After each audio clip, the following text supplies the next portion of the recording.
दोस्तों, बचपन से ही हम अपने पेरेंट्स और इस सोसाइटी को कुछ रीति रिवाज फॉलो करते हुए देखते आ रहे हैं। और कभी भी आप उनसे वो रीति रिवाज फॉलो करने का कारण पूछोगे तो उनके पास कोई प्रैक्टिकल जवाब नहीं होता। ज़्यादातर लोग आपको यही कहेंगे कि ये रीति रिवाज हमारे पुरखों के समय से चलते हुए आ रहे हैं, तो इसीलिए हमें भी फॉलो करने हैं। लेकिन क्या बिना उन रीति रिवाजों के पीछे की सच्चाई को जाने उन्हें ब्लाइंडली फॉलो करना सही है?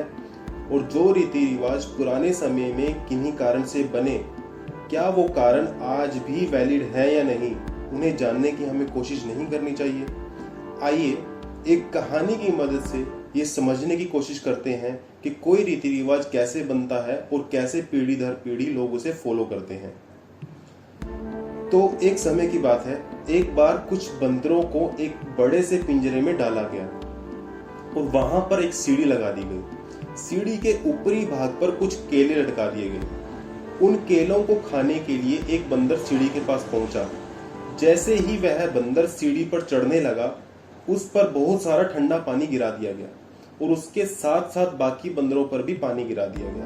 पानी डालने पर वह बंदर भागकर एक कोने में चला गया। थोड़ी देर बाद एक दूसरा बंदर सीढ़ी के पास पहुंचा। वह जैसे ही सीढ़ी के ऊपर चढ़ने लगा, फिर से बंदर पर ठंडा पानी गिरा दिया गया और इसकी सजा बाकी बंदरों को भी मिली और साथ साथ दूसरे बंदरों पर भी ठंडा पानी गिरा दिया गया। ठंडे पानी के कारण सारे बंदर भागकर एक कोने में चले गए। यह प्रक्रिया चलती रही और जैसे ही कोई बंदर सीढ़ी पर केले खाने के लिए चढ़ता, उस पर और साथ साथ बाकी बंदरों को इसकी सजा मिलती और उन पर ठंडा पानी डाल दिया जाता।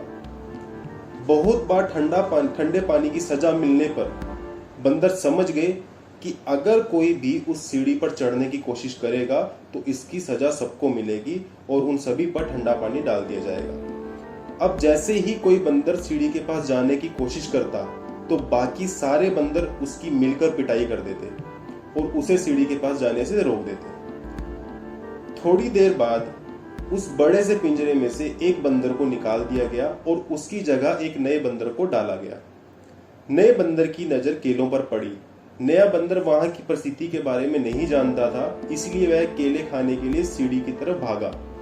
जैसे ही वह बंदर उस सीढ़ी की तरफ भागा, बाकी सारे बंदरों ने मिलकर उसकी फिर से पिटाई कर दी। नया बंदर यह समझ नहीं पा रहा था कि उसकी पिटाई क्यों हुई, लेकिन जोरदार पिटाई से डरकर उसने केले खाने का विचार छोड़ दिया।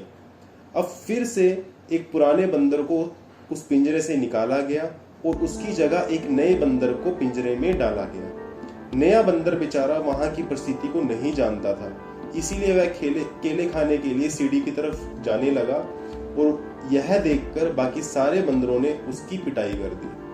पिटाई करने वालों में पिछली बार आया नया बंदर भी शामिल था, जबकि उसे यह भी नहीं पता था कि यह पिटाई क्यों हो रही है।